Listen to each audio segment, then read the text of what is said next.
Alrighty guys, we're back for Rotation Proof Simic Cookies, and this is an Outlaws of Thunder Junction Standard brew, and I'm Red Cat. Let's briefly go over the deck, then hop right into some ranked, but first things first, this was a suggestion down in the comments, so thank you so much for the suggestion. It's gonna be a fun one. Of course, we got all 4 tough cookies in here, 2 mana 2/2 ETBs with a food token.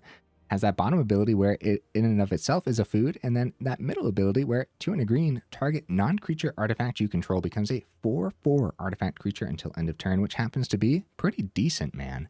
Other cookies we have packed in, we have a one of Sir Ginger. I'd love to see this do the thing today. We got 4 Gingerbrutes as well, 1 mana 1/1 with haste. For 1 mana, Gingerbrute can't be blocked this turn except by creatures with haste.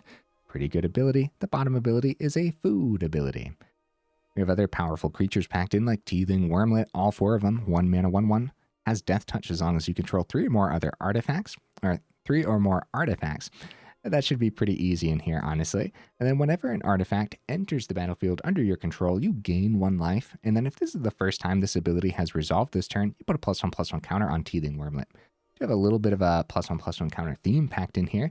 Like Agatha's Soul Cauldron will help us plug +1/+1 counters onto things, but then also creatures you control with +1/+1 counters on them have all activated abilities of all creature cards exiled with Agatha's Soul Cauldron. Then you can tap this, exile target card from a graveyard.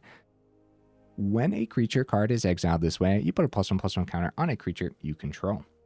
Yeah, Agatha's Soul Cauldron happens to be pretty decent. So you can do things like grab the Gingerbrute and then have that activated ability on Gingerbrute on your other creatures like the Wurmlet, for example. Now, fitting that artifact theme, but also a bit of an evasion theme in here, we do have Spyglass Siren, 1 mana 1/1 with flying. When it ETBs, you get that map token, which is always going to go the extra mile. Bit of removal here. We might as well finish going over the rest of the front end here. So hard-hitting question, making the cut as a 4 of 1 mana, sorcery speed, so it's a little slow. Target creature you control deals damage equal to its power to target creature or planeswalker you don't control. That is good. It's going to do a lot in here. There's a reason I opted for all 4 of them, but it could also be Tail Swipe. However, I think with Tail Swipe in this particular build, I think you're going to be trading creatures more often than not. So opting for all the hard-hitting questions instead of Tail Swipe. But hey, it's totally your choice if you want to try Tail Swipe instead. Maybe you won't trade as much as I'm thinking. Okay, more with the +1/+1 counter theme. Ozolith making the cut as a 1 of. That should be beautiful in here, also fitting that artifact theme. We also have a couple Surge Engine in here with a whole bunch of activated abilities. That'll be good with the Agatha Soul Cauldron as well, and also fitting that whole evasion theme. We do have all 4 Zoetic Glyphs. A 3 mana aura where you enchant an artifact, and then it's a golem creature with base power toughness 5/4 in addition to its other types. And then when this is put into the graveyard from the battlefield, you discover 3. It's a pretty powerful card, dude. We've been seeing a lot of people play with it from mono blue to these Simic builds as well. So it's good and it's scary. We also have all 4 Kitesail Larcenist. Good removal. Every now and then you're going to target your own things as well for treasure, which is ramp. So good. Top end, we have a couple of Bristlebud Farmers, 4 mana 5/5 trample. When it ETBs, you get a couple food tokens. Okay, and then when you attack, you may sacrifice a food. If you do, mill 3 cards. You may put a permanent card from among them into your hand. I think this is going to be an excellent top end here. And we have another top end, actually. We have a couple Goldvein Hydras as well. X and a green, 0/0, Vigilance, Trample, Haste. Enters with X, +1/+1 counters on it. And when it dies, you create a number of tapped treasure tokens equal to its power. I think it's going to be pretty good in here, honestly. I think the opponent's going to have a lot of tough decisions on, like, it's usually a tough decision on whether or not they want to give us treasure on a block on Goldvein Hydra. It's going to be extra tough because that treasure happens to be really good in this deck in particular because it's an artifact as well. Speaking of artifacts as well, check it out, guys. We have a Scene of the Crime over here in the mana base. It's an artifact land, so yeah, I don't know. Maybe it'll do the thing. Enters tapped, unfortunately, so hopefully it doesn't hold us up too much. Also helps us mana fix potentially if we tap an untapped creature. And then it also has a bottom ability for 2. You can sacrifice Scene of the Crime and draw a card. A couple Mirrex because it generates artifact creature tokens, so that should be good. Also more mana fixing. Got a whole bunch of fast land with the Coast and the Sanctum, and we do have a little greedy Restless Vinestalk in here. We'll see if that does a thing. Leaning towards Force because that's what the deck is leaning towards. Other important honorable mentions, guys. This Lost GT could have been pretty cool in here. Subterranean Schooner feels super weird not having this in here. And then Sentinel of the Nameless City is a really good map generator as well. So yeah, something to consider. I also thought about Kellen on the top end instead of the Bristlebud Farmer. Or why not both, right? So honorable mention for a very good reason. Okay, guys. I do my dandiest to save the more in-depth discussion for the end of the video, so look forward to that. In the meantime, let's go ahead and take this into some ranked and see how we do.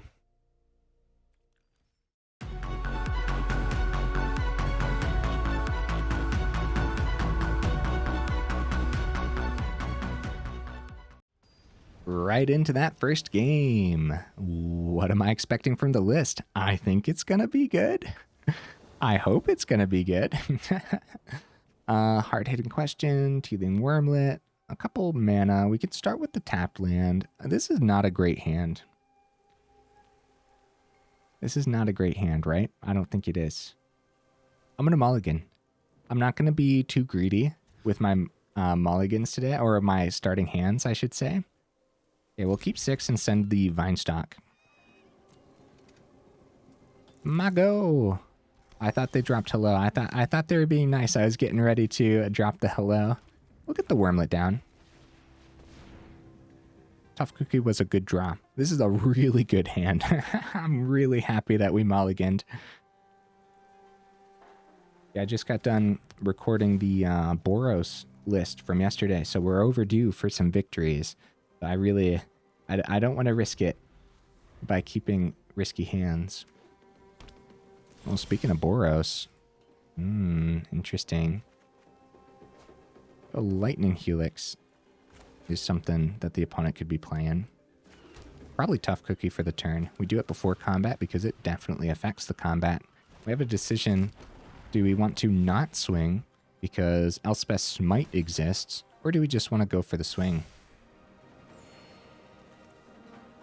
I think we just risk the swing, see what happens. It's going to be Reinforcements. I wonder if they double block here. That's a 2-mana card for a 1-mana card. I'll take it, dude. That's not bad at all. Especially if this is Boros Go Wide. That's like a really, really good trade for us. Sanguine Evangelist. Mana. Wow, dude. That's what I'm talking about. Drawn really well here. We're going to go for that glyph. Heck yeah, dude. On the food. Full swing. Everything's like not a bad trade. I'm going for it. Evangelist, if they block the Tough Cookie, that's a 3-mana card for a 2-mana card. They do end up taking it here. See, that would be a pretty good trade because they lose the battle cry then. They do get a bat, but like at that point, who cares? You know what I mean? So I think it was a correct decision for the opponent not to block. Kitesail Larcenist. Hard-hitting question. We'll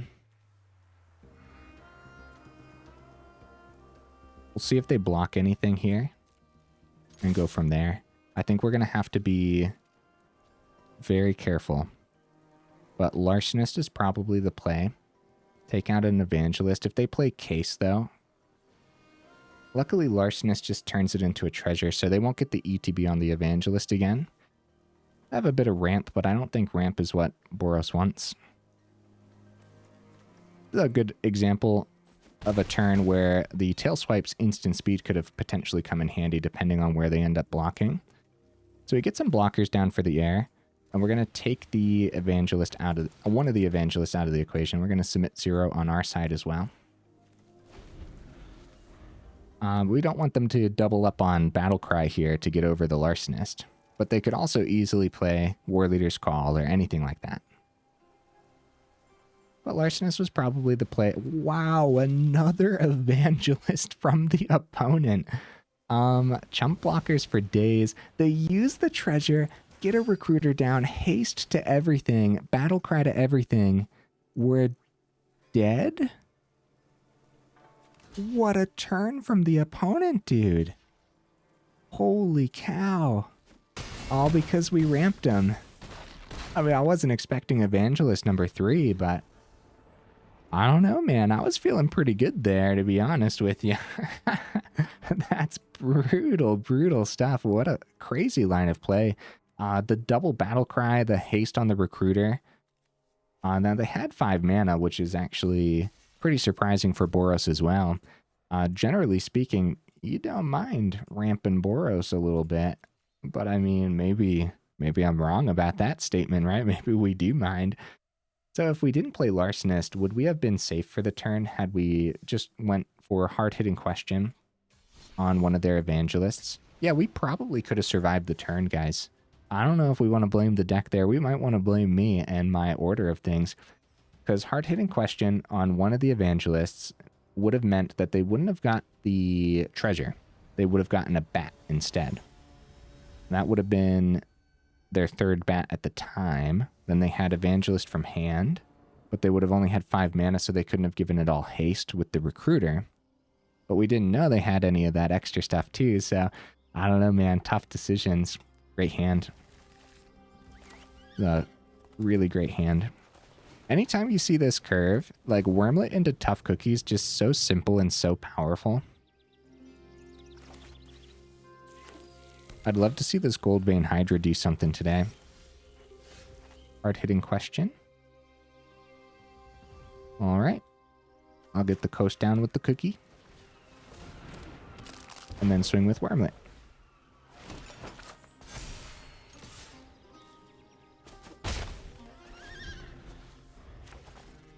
Soldier on Courtyard with the frontliner coming down. So probably Azorius soldiers, but there's other ways to put soldiers together too, so. All right.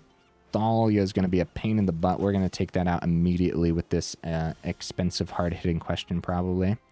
Sanctum, or Larcenist, I guess. We could do both. We could do Larcenist, turn the food into treasure, pop the treasure for the hard-hitting question to hit the frontliner. That's probably not great, though. I'll still turn the food into treasure for the Hydra next turn, though. And we do have a pretty good swing here. So we get Thalia out of the equation. So, like I said, if we get to keep Larcenist around, this food into treasure is going to be a little bit better.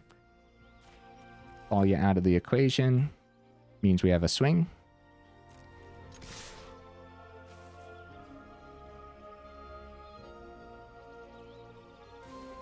No chump block from the opponent. And we're holding. Let's hope that that treasure ramp on the opponent doesn't like do something insane like the opponent in the last game. That's still shocking to me, man. That was a crazy line of play. They keep 4 open here. Just go all in on the Hydra probably. 1, 2, 3, 4. X's 4 Hydra is pretty good. But I don't like that they have so much open, so Recruiter probably comes down. Hard-hitting question sorcery anyways. I'm just going for it, dude. Let's do it. Let's do it. 4/4 of Vigilance. Trample haste. Full swing. See what happens. It's going to be reinforcements. What did I say? Did I say Recruiter? The Resolute Reinforcement Recruiter. That'll be a card name before we know it, right? One is down to 6. They had a pretty good trade there. Although, once again, it was a 2-mana card for our 1-mana card. Arbin, Valiant Veteran. Here, the cards come. Luckily, hard-hitting question in hand. We definitely don't need more mana. I know that much. Non-creature artifact you control becomes a 4/4 artifact creature. What does it want us to do? Oh, it's the bottom food ability here. All right. Hard-hitting question. Arbin trades into Larcenist, then they get the Thalia back, so it's probably... Yeah, because this is a 3/2 regardless. The other ones are just 2/2s. So it's probably Harbin. And then we have that full swing. We're forcing blocks here. GG opponent. GG, buddy. All right. Feels good to get a victory. It has been a second since I've gotten a victory. Oh, man. I'm still incredibly shocked by How poorly my poor Boros deck listed for yesterday's video is probably when it went up. Let's keep the ball rolling. I completely 110% believe in the deck list right now. I feel like we're drawing really well. I feel like the hands have been decent after the mulligan in the first one, especially to like the curve. The curve has been really good, right? Double Soul Cauldron, no blue source. Is this a bad hand? Opponent goes first. With the opponent going first.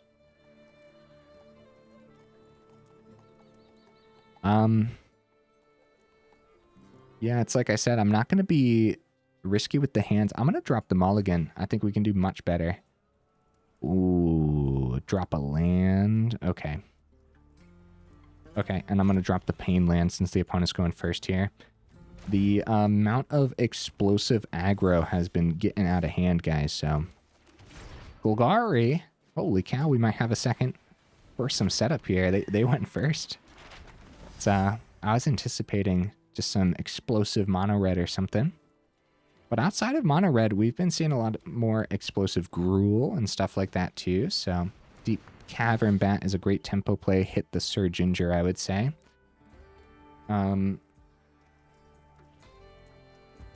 For our turn, I guess seeing a 2-drop off the top would be best case scenario. They go ahead and take the Larcenist actually, and I am okay with that. We'll see if they accept the trade. Into the Siren, which I highly doubt, but we'll get the one through.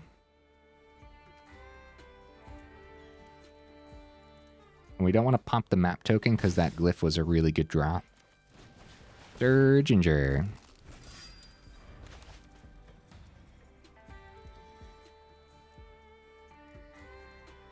Yeah, the glyph next turn hitting the map is so good. Aw, cut down from my Ginger. Ah, dare. Swing for 1, back up to 20, and play the island. Still really good, man. Like, we still have just a insane curve right now. The Bristlebud Farmer comes down next turn. I hope we don't see more mana off the top.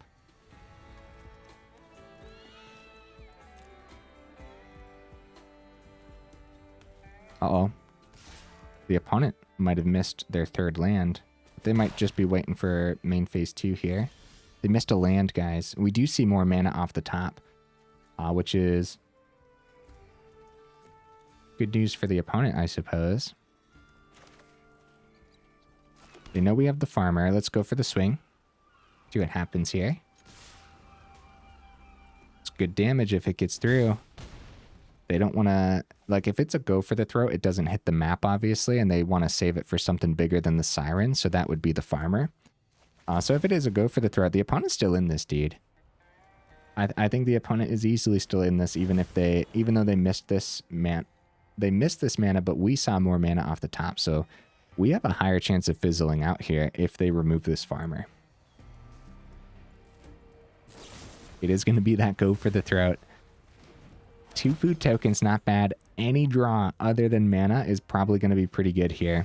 Even our tough cookie would be amazing. Mirrex is not bad, though. Mirrex is not bad. That's at least it's not another island, right? So we have food tokens if we want to gain some.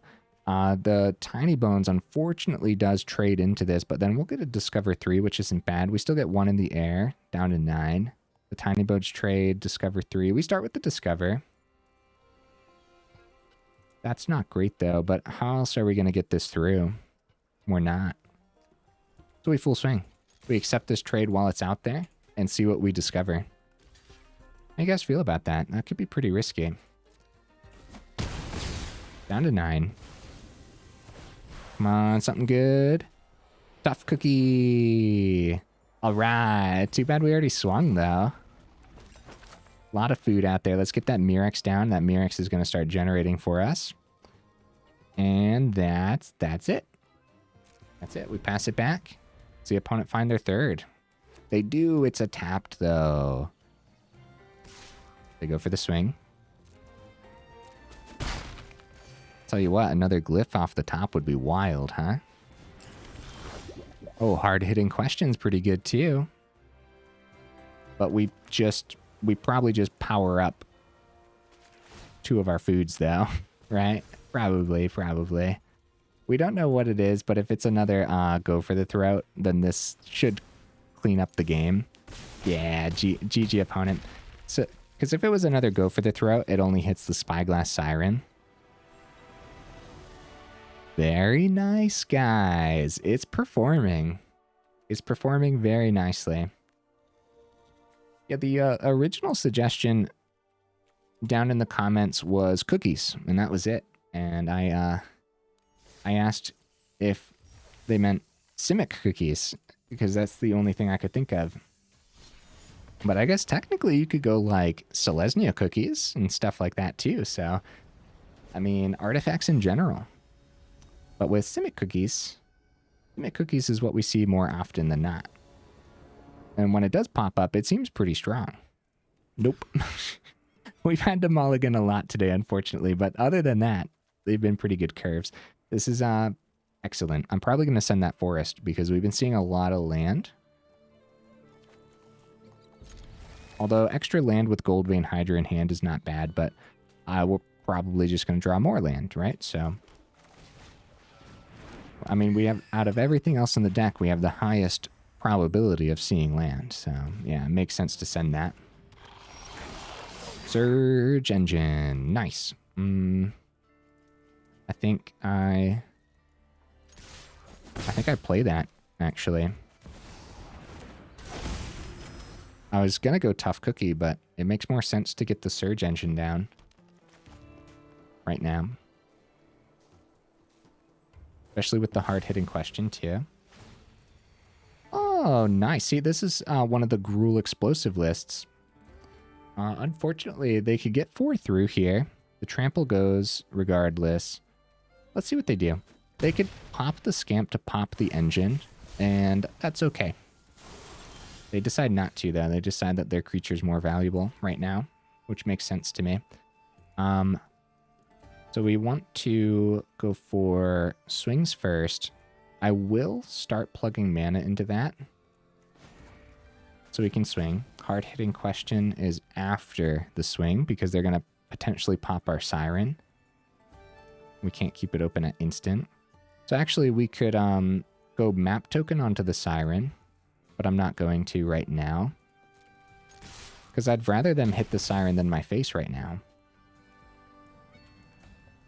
Alchemist. Hard-hitting question might have a better target, honestly. That might be very risky. I think I just want this. I want this Scamp gone before they go full power up on Scamp, sacrifice Scamp, hit our face. So they pop the Siren. That's another one that's not hitting our face too. It's a tough decision, man, because we could easily have a better target for the hard-hitting question.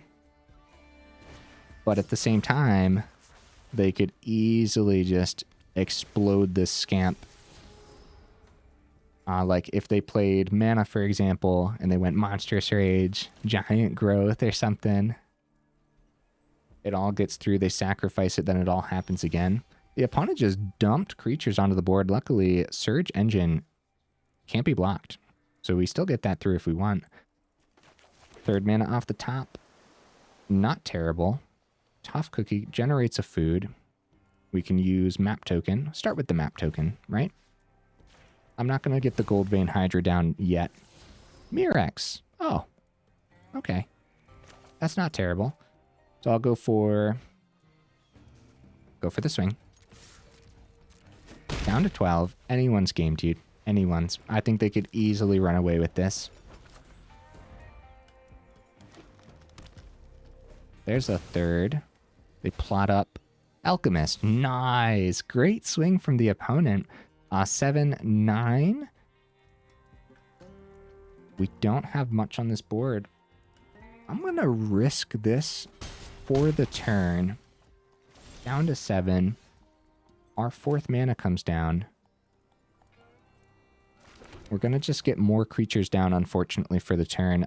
Maybe it's actually Goldvein for the turn, too. Get a good swing and threaten lethal next turn. The Vigilance on the Hydra being key here. I was thinking multiple creatures makes more sense.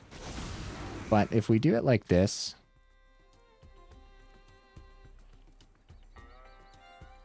Yeah, we're going to risk it. We're going to threaten lethal if they full swing. The goal, of course, is survival for the turn. Alchemist. Oh! Imodane's Recruiter. We're dead. We're so dead. Dude. Good game, opponent. Wow, I was not expecting the Imodane's Recruiter. I think those are the best blocks, right? Right here. Taking 10. I believe we're dead no matter what. The trample over here. If we block over here, it's 8 getting through anyways, plus the trample, so it's going to be 10 there. Good game, opponent. This town ain't big enough for the both of us, is what they dropped there. I mean, anyone's game. That was good, though. Imodane's Recruiter completely surprised me. It didn't have to be Recruiter for them to find victory that turn, though, right? I think they still easily could have found it. And I'm going to stick by my decisions this time round to threaten lethal on the board for next turn. Because if they missed and we actually got at least one good block in, yeah, I think that was good. I want to stick by it this time round instead of being hard on myself. Because, yeah, I guess we could have played it out in a different order, but I don't know. I liked the order I played it at that time. All right, guys, 4 games in, 26 minutes into the video, making good time. 50% win rate. I think this deck is more than capable of actually just ending on a high note. Nice. A hand that we don't have to mulligan.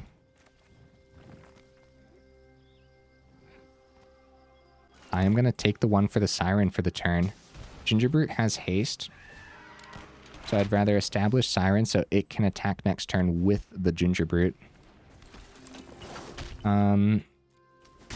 Hard-hitting question does not hit the Swiftspear right now. Just going to double down on Gingerbrute.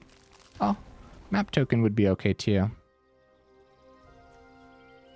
Map token because mana off the top could be pretty good as well. But if it's a... Alright, Tough Cookie. I like Tough Cookie. I'm going to keep it. Alright, so Gingerbrute has a huge target on its back now, unfortunately, but if Gingerbrute survives, it can at least take out a Swiftspear. Gingerbrute does not survive, unfortunately, guys. Big swing from the opponent, too, with double Swiftspears on this board. We're kind of in danger. If we can just keep a creature around, though, like Tough Cookie. This is actually a great example of another game here where Tail Swipe would have been a little bit better in this match. So something to consider. For sure. Tail Swipe would have been able to hit one of these Swiftspears.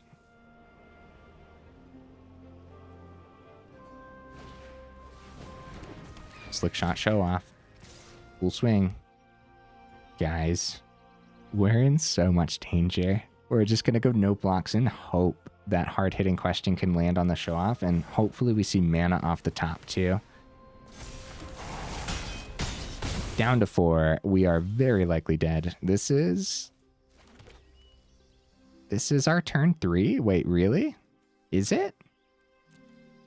Or did we go first and this is our turn 4 and we missed mana? I forget right now, guys. I've been playing so many games of Magic every day. All my games are getting mixed up. Hard-hitting question does, in fact, hit the Show Off, but getting a blocker down that blocks the Show Off and takes out the Swiftspear with Trample seems a little bit better. I'm going to do that. Oh, wait. Why not both? Food. And then hard-hitting question. Yeah, there we go. What a turn, dude. Let's see here. Let's see. Yeah, we got to keep all the blockers back because we're at 4. Or we might have to like full block Swiftspear to survive a trampling monstrous rage. Or we might need more, yeah, we might just need more blockers wide too. They might pass it. They do pass it. Zoetic Glyph is not half bad, dude. However, I wonder if the Goldvein Hydra is a little better.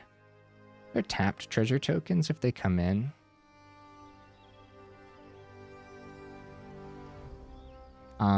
we could play Gingerbrute, keep Tough Cookie available for the life gain as well.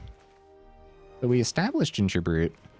That way Glyph can have that ability next turn on the Gingerbrute maybe.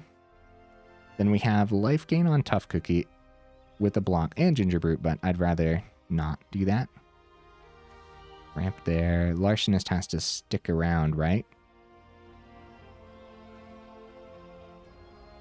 Nah. With the life gain, now we're going to risk it, because if we lose Larcenist, they get the Slickshot Show-Off back, and then it would be dead.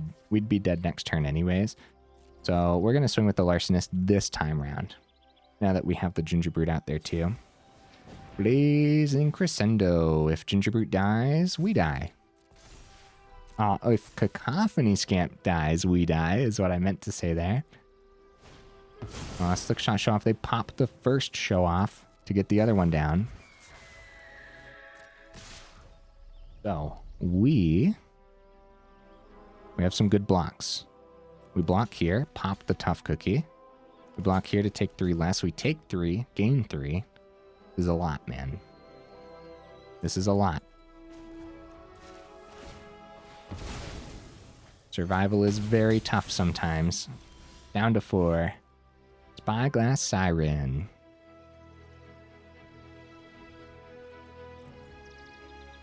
With Show-Off in the air, now we have to once again keep the Larcenist back as a blocker. We can't successfully kill the Scamp. We go Gingerbrute block Scamp, we do have the life gain there too. Or we could just go, we could go Big Thing. And just pass. Maybe we'll survive, dude. I don't know. I don't know. We're kind of in this. Ancestral Anger onto the Scamp. Everything gets the prowess buff. Uh-oh, Demonic Ruckus. That's Menace in the air, guys. We're dead. We're dead no matter what here, unfortunately. So, we do have the block here and the block here. Scamp does an extra 2 somewhere, though, too, and we're taking 9. GG opponent, man. Whew, we've been having a lot of trouble against Mono Red. We might have like 100% loss rate against these Mono Red lists for like the last couple weeks, guys. Don't quote me on that. I'm not sure, but I can't remember the last time I had a victory against Mono Red. I'm probably wrong. I'm probably just probably not thinking of one. So 32 minutes in, guys. One more game. We can end on a high note easily. Easily. I actually really like how the deck performed overall. Let's do this.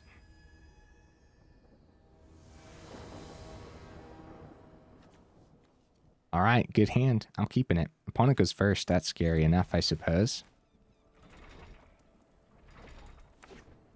Mirrex, Spyglass Siren. Mirror match, huh? It's unfortunate that they went first, but let's see who has the better opening hand here.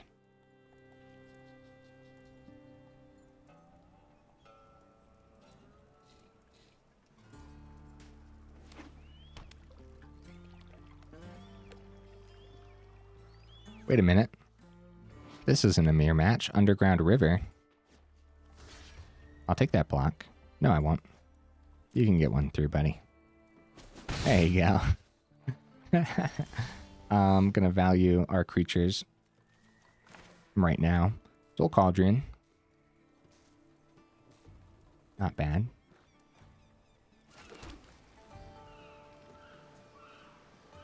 Go for our swing. It's Tough Cookie for the turn, right?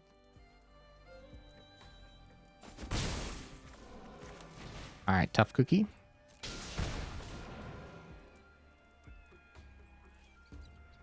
Counterspell? Fairy Mastermind. Oh. I'm scared. Dimir Flyers? That'd be interesting, actually. But no, with Siren, I'm not really sure what we're up against. Mastermind in Dimir, that's not uncommon because of Sheoldred and stuff, right? But the Siren, on the other hand, I don't know what that's doing right now. I guess it could be Dimir Flyers. Could be. But we I don't think I've ever seen Dimir flyers, so I guess we'll see, right? All right, they swing. Keeping 3 open.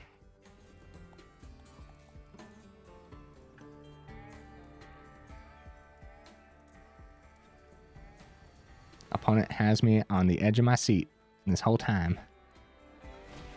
Spyglass Siren, nice. So they do get a chump blocker down if we do power something up with the Tough Cookie.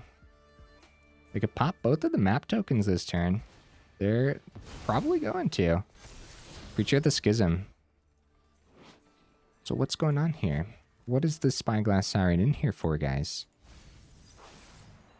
I'm trying to think. I mean, it's a really good creature, though. Don't get me wrong. The map token value and everything. Cut down. They do it now, too. Okay. Okay, that's rough, actually. Siren is not bad, though.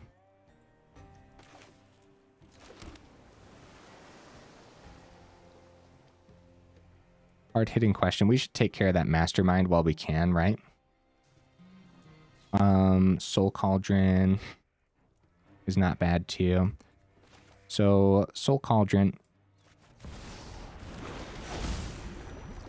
Grab a creature. Preacher of the Schism isn't bad, actually. I don't know what we're up against. I'm just going to take the Tough Cookie for now, so that way we have the activated ability, potentially, too. We could go hard-hitting question on the Siren and get a swing for 2, but I'm afraid of this Mastermind. Maybe I shouldn't be. Maybe I shouldn't be afraid of it. Yeah. You know what? I'm not going to be afraid of it. Let's go for the swing this turn. Let's do this, man. Yeah, with Mastermind being a 2/1, they're likely to put the other map token on the other Siren again, and then we have 2 more Sirens in hand that can trade into Mastermind really nicely. So, I like going for the swing. Like, not accepting the trade there. Getting a bit more damage through. Wow, they put the map token on the Mastermind, actually. Oh. And they keep the Deep Cavern Bat on top, too. Hold up a minute. Deep Cavern Bat as well, right? That's not unheard of in Dimir, too, but it also fits the flying theme. I'm not sure what the opponent's running, but it sure feels like Dimir Flyers. Alright, Mirrex can come down. Go you.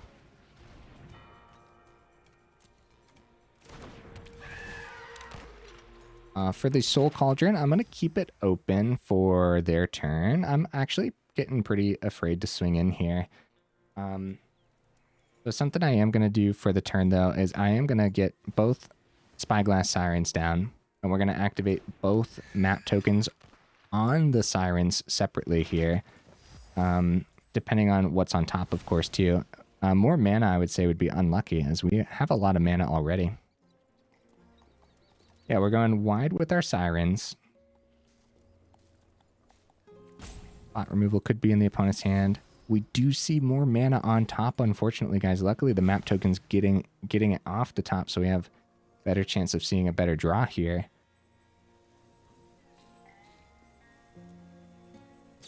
It's going to be Tidebinder. Oh, crap. Okay. Okay. So they hit the map. So we're tapped out. We only have mana in hand. The opponent has a great board state right now. Hopefully we made it so that way they're not going to be swinging. But if they find removal for the Siren and they decide a swing is worthwhile, we do have Soul Cauldron open.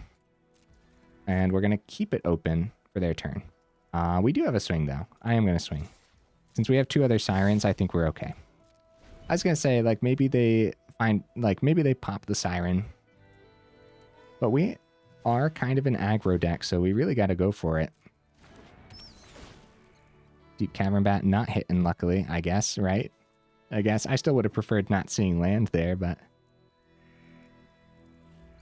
Oh, we wouldn't have drawn the non-land anyways. It would still be on top of our deck, so...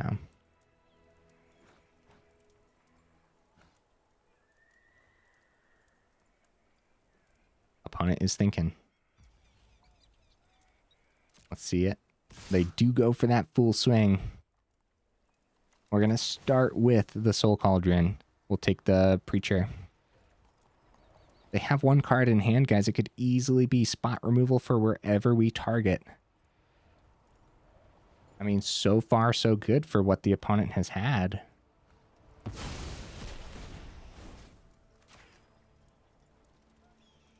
I'd love to trade into that Mastermind.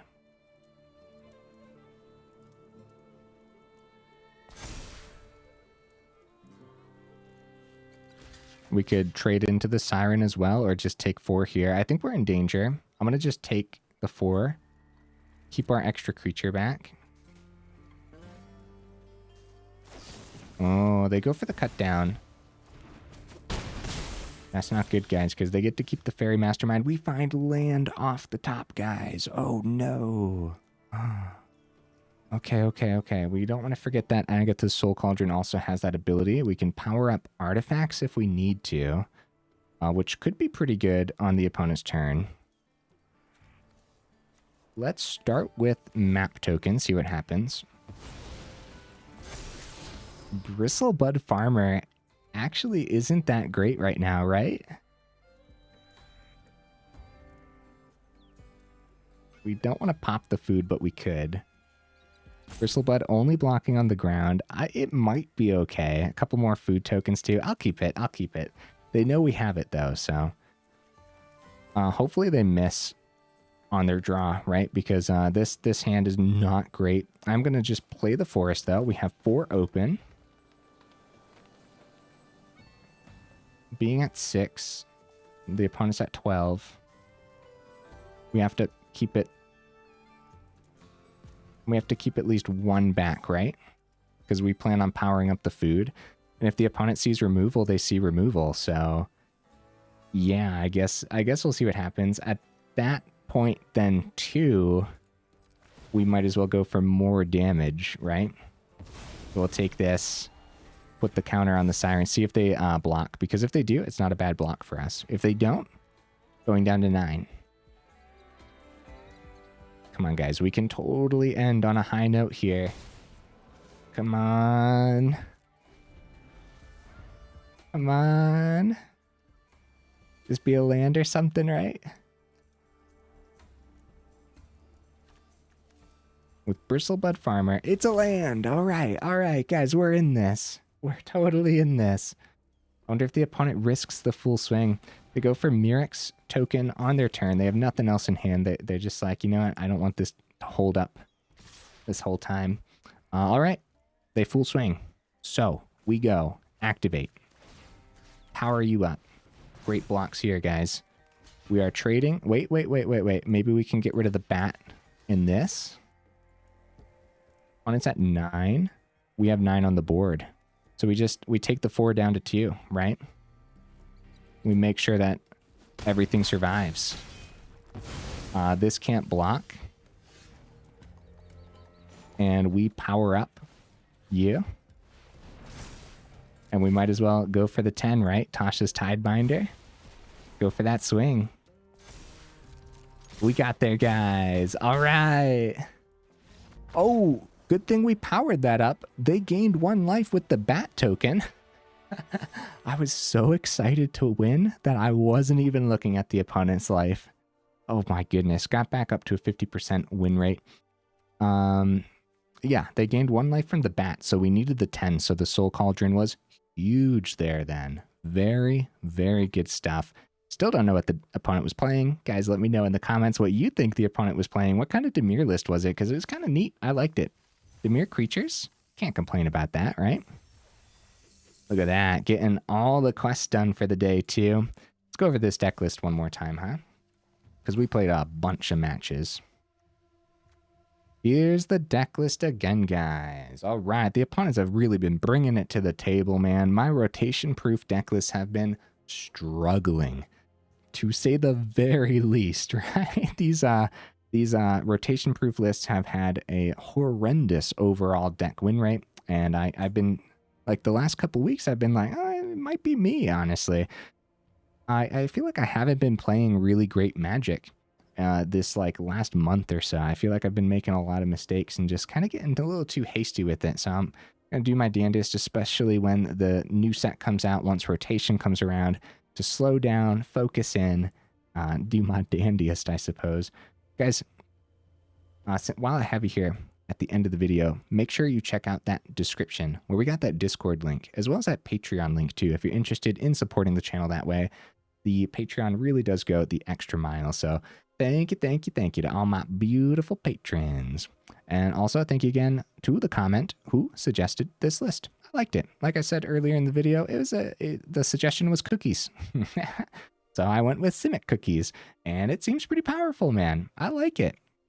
The double soul cauldron, thank goodness we had a couple of them, right? Because we got to actually see one in that last game, and this is actually the main reason of that last game victory. Being able to plug all those extra counters was a lot of extra damage too. We also took some pretty risky swings in that game too that all ended up paying off beautifully.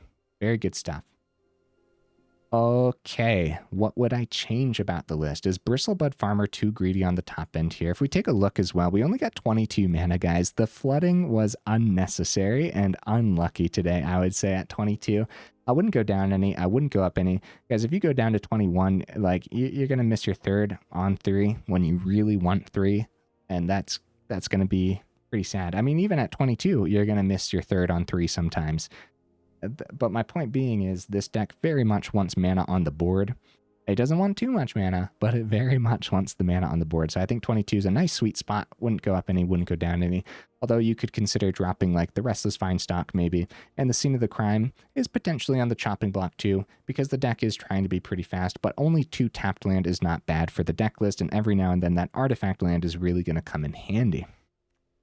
Didn't get to see Ozolith today, but I like it as a one of. We got to see Sir Ginger die today. That wasn't what I wanted Sir Ginger to do, but overall, I think this is actually going to be pretty good. That middle ability here, whenever another artifact you control is put into a graveyard from the battlefield, you put a +1/+1 counter on Sir Ginger and scry 1. That works really well with the food tokens, of course, but also the map tokens too, all that. So, hard-hitting question. There were a few games today where I was like, oh, you know what? Tail Swipe would have just been better here. But I'm sticking by my choice of 4 of hard-hitting question. I think in this deck list in particular, you're going to have the Tail Swipe, and you're going to have a little bit too many moments where the Tail Swipe trades instead of just removes. Just in this deck list in particular, of course. But hard-hitting question also hits Planeswalkers too. There's still a lot of really just menacing planeswalkers floating about, especially Liliana has been making a huge appearance recently. So yeah, I like the 2 of Goldvein Hydra. Wouldn't go up any, wouldn't go down any. 2 of Surge Engine, I'm feeling similar about. Wouldn't go up any, wouldn't go down any.